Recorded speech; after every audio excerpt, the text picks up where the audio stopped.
All right, I'm here with Skinny Vinny Pallone. He's fighting on May 14th for Fight to Win Outlaws. He's fighting George Ashauer. Vinny, how's it going, man? It's going well, bro. Just had a bloody one with Todd Duffy, Shane Carr, and all those guys. They beat on each other today. I guess that's the consequence of fighting with so many great heavyweights, huh? Absolutely, yeah. So tell me a little bit about this training camp. How's it been going? Man, it has been my most intense to date. I've had, let's see, I fought 5 times in 2010.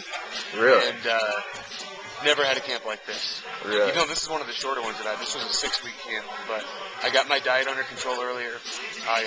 As most people know, that's the joke of calling me Skinny Vinny, is that I have to cut to make 265, but we're actually hoping to avoid a weight cut this camp. Really? So about 10 pounds over with 2 weeks out, that's perfect. I think I can walk into weigh-ins without a weight cut. So I'd say from a nutritional standpoint, conditioning and technique, this has been my best camp. Awesome. So tell us a little bit about the guys that you've been working with for this camp. Who are your coaches? I've been really lucky. This has been a camp where Shane Carlin's coming off of surgery, so I've gotten to work with him more than I ever have before because he's getting back into shape and getting ready for his big fight this summer.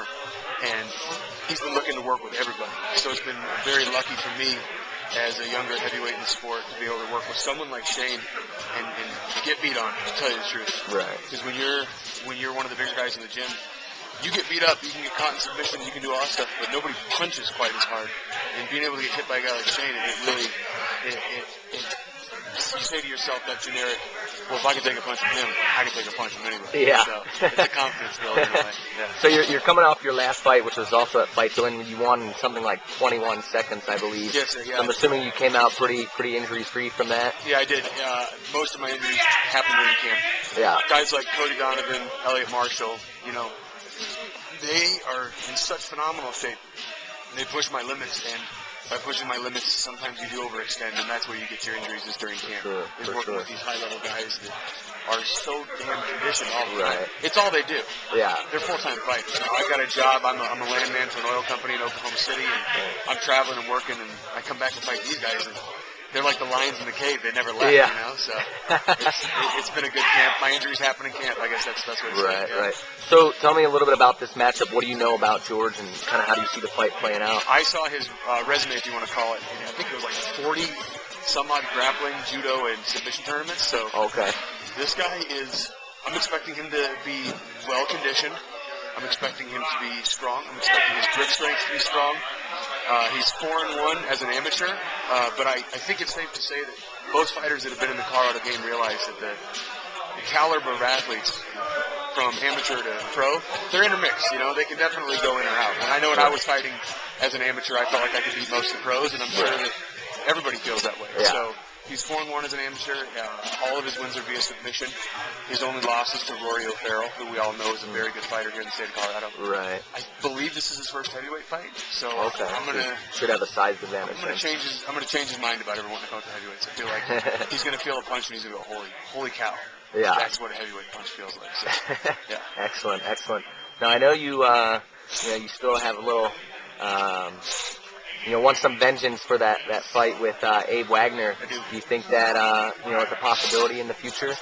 Abe's coming off of a tough loss against a very good fighter on HDNet fights. I forget the guy's name. It was Aaron Rosa, actually. Yeah. And a lot of people think that was some kind of a fluke loss. Aaron Rosa's a stud. Yeah. That guy's he's a contender as a light heavyweight and a heavyweight, and not to be taken lightly. So, yes, I'd love to avenge my loss to Abe, but it's not first on my plate. My plate is to take care of the Colorado heavyweights and go from there. I definitely don't have my goal in my career is not to revenge a loss from someone that has nothing to do with my overall career. Right.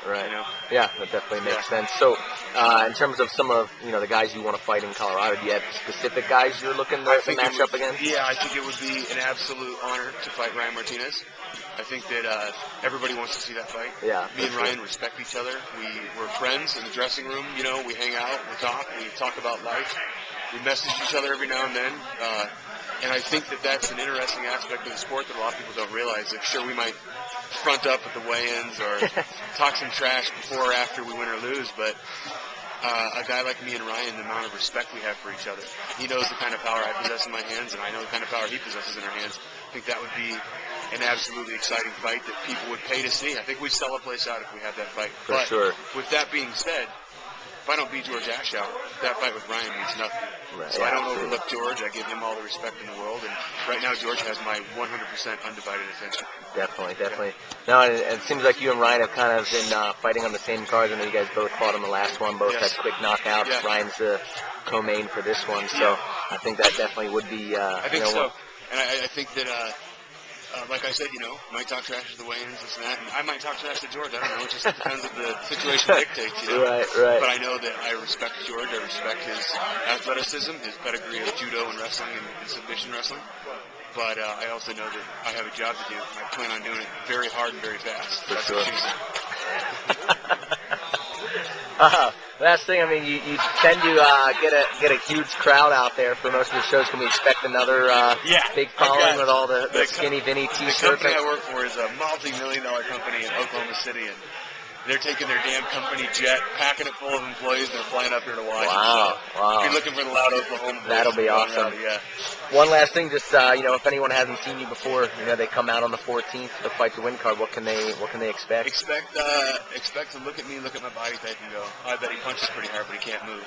And then you'll see me come across that cage, and you'll realize that I'm a very athletic person. Nice. Yeah. Awesome. Well, I definitely look forward to it. Thanks for talking with us today, Vinny. Appreciate it, man.